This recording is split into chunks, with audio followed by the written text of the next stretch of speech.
Now I need to warn you, as a mechanic, the cars and the repairs I'm about to mention could make your life absolutely miserable. That's because the complexity involved in fixing them and the costs involved often don't align with owners' expectations. In these cases, it's bad design or unnecessarily complicated engineering where the trouble starts. Now, if there was an award for bad engineering, I reckon this one would win it. We're talking Ford Ranger and Ford Everest wet belts. Timing belts on cars used to be a fairly straightforward job, and most mechanics wouldn't have a problem doing it, usually take about 2 or 3 hours. But in the case of these Rangers and Everest, the timing belt, it is not a simple job. Now, for fuel efficiency and production costs, Ford decided they would put the belt in oil. Like a chain, but not a chain, it's a belt in oil. Now, traditionally, oil has been the enemy of any timing belt. Now, you might think timing belt, no big deal, how bad could it be? Well, on a Ranger, if you want to do it properly, you have to start with taking the right-hand drive shaft out. And then, of course, you need to take the steering rack out. And this is because if you want to fix it properly, you have to take the sump off. Now, once you get that off, then you can start working on the front of the engine and take the timing cover off. But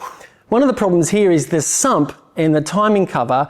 The metal is so flimsy, it destroys them getting them off. So you have to put new sumps and timing covers on. Now, this procedure, if you're doing it right, will take all day and cost you a bloody fortune. Now, these things are failing at as little as 100,000 kilometres, even less in some cases, which is significantly less than the 240,000 K intervals that they originally recommended. And I'm not even going to get into the fact that these are failing and completely destroying engines. We're just going to gloss over that. So yeah, in terms of shitty engineering, this one is a winner. Now, next on the list, let's talk about air conditioning evaporators. Now, you'd think for a component that is very difficult to get at, it might be designed with, I don't know, longevity in mind and be made of a material stronger than cheese. To change an air conditioning evaporator, you have to pull the entire dash out and the whole HVAC system usually. And that can take 8 or 10 or even more hours in some cases. Now, some of the worst offenders we're seeing lately are Toyota Clogged or Highlanders if you're watching in the US, Subaru XVs and Foresters, and Volkswagen Golfs and Audi Q3s.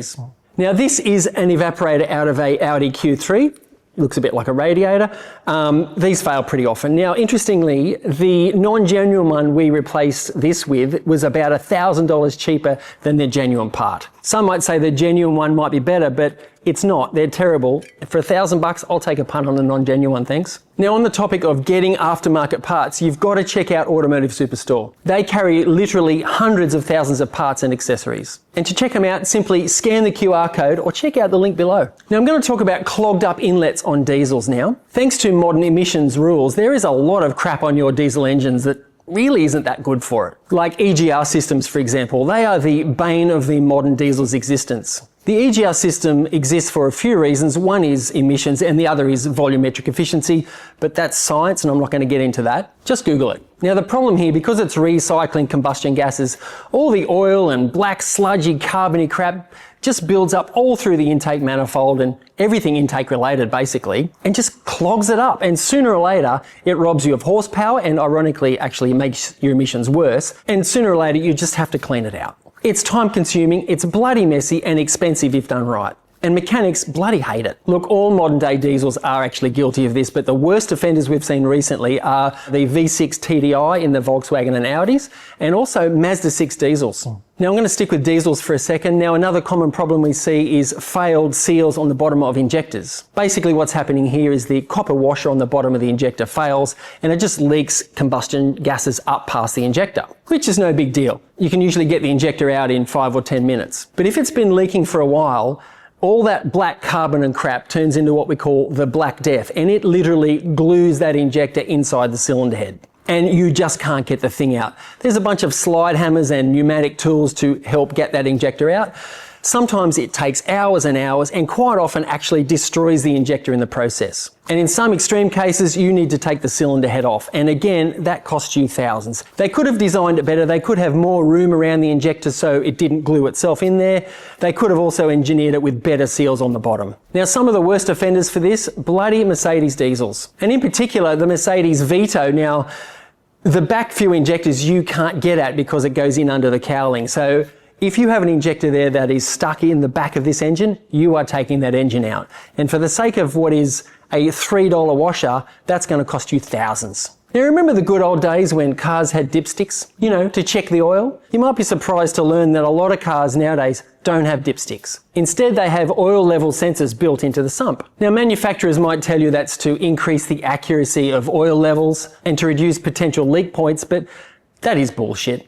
It's purely done to stop you, the owner, or your mechanic, just conveniently checking the oil. Sure, some of them do have tools in the infotainment system so you can check the oil, but it's not bloody straightforward. You've got to have the car sitting there idling and get it up to operating temperature, and then it's an 8-minute faff around while the sensor works out what the bloody oil level is. And that's assuming the oil level sensor is actually working properly, which quite often they're actually not. Now the worst offenders here are BMWs, and that means Mini, and a bunch of Audis, and anything with a Jaguar, Land Rover or Range Rover badge. Screw you guys. The other thing which I'll just have a little rant about is virtual logbooks. No mechanic is a fan of those, and you shouldn't be either as an owner. Quite often it makes checking your service history very difficult. Basically, it's a bit like you not being able to access your own bloody medical records. What's wrong with a bloody logbook and a stamp? It just works for everybody. Now, a couple of little poor design mentions here. What about the Renault Meganes that are in right-hand drive where to access the cabin filter, you need to remove the clutch pedal? Now, it's really not that hard. It's probably about a half an hour round trip, but it makes your service more expensive. And there's a chance whoever's servicing it probably doesn't even check the bloody thing.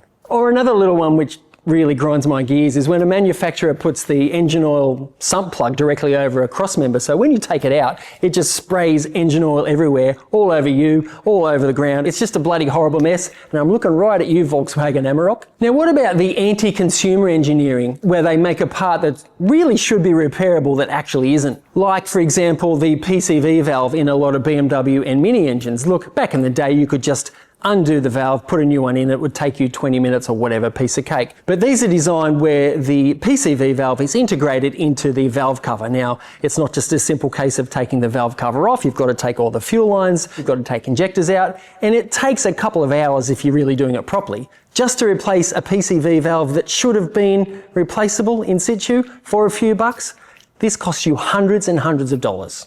And potentially thousands if anything goes wrong during that job, which being a BMW or Mini is actually very likely. Now next up, here is one of my absolute favourites. It's timing chains at the back of the engine. Who in Europe's idea was this? They're totally fine at the front of the engine. They always were. And if you have to put them at the back of the engine, why don't you make them out of decent metal that actually lasts and give them proper oil supply so they don't fail? Now, if you did all that, you wouldn't have to change them all the time. Now, one that comes to mind is the JLR Ingenium 4-cylinder. That's in every Jag, Land Rover and Range Rover. It's in a bunch of cars. Pretty much you need to change those timing chains every Tuesday. They're so piss weak. And to do that, you have to take the gearbox out. You have to take the whole back of the engine off. It's a huge pain in the ass and it costs you thousands. Or worse still, a bunch of Audis and BMWs where you have to drop literally the whole engine subframe. You need to take the gearbox off of the back of the engine. It is a huge job and literally takes days to do. Now, while we're talking about timing chains, proprietary tooling, that means tools that are made for a very specific job on one specific type of engine. For example, the timing chain alignment kits. Most workshops have dozens of these and some of them are not cheap either.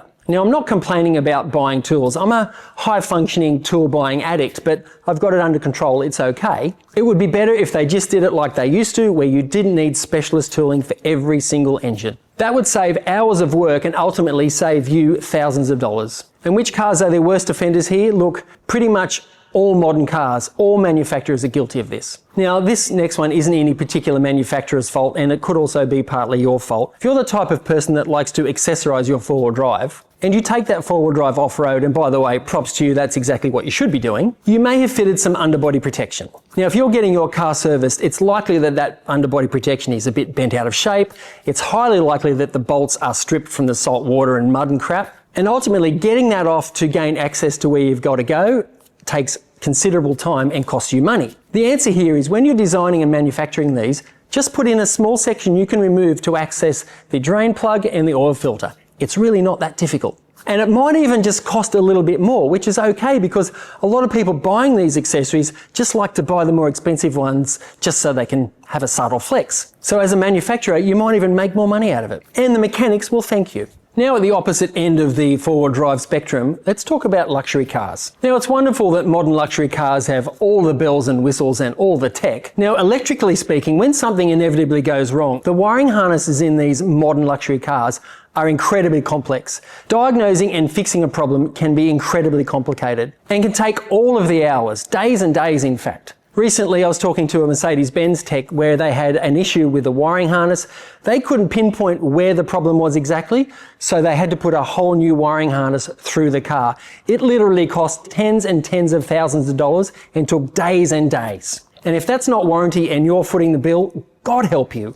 And the worst offenders here, the last two generations of S-Class. Now, you know what isn't complicated or difficult to fit? It's WiperTech wiper blades. Now, they're the only wiper blades we use, and to get 15% off and free express shipping, just click the link below or scan the QR code. Now, this one can be absolutely heartbreaking. It's replacing engines in modern cars. It's not that hard for your mechanic, but let me explain. The heartbreak happens when the cost of replacing the engine is more than the car is worth. We recently had a Ford EcoSport in the workshop that had a failed engine due to a wet belt complication. Now, to replace that engine obviously cost thousands, and what is even more heartbreaking, that is in some regions globally, the owner would have got a new engine for free under warranty, but in this case, the owner had to foot the bill, which unfortunately in this case was more than the car was worth. It wasn't that long ago you could get a perfectly good second-hand engine or a reasonably priced recondition unit, but those days are absolutely gone. There are so many cars getting scrapped these days because the owners are just cutting their losses and getting a new car. And you know what? That is actually terrible for the environment, but also bloody expensive. Imagine if manufacturers actually cared about the environment,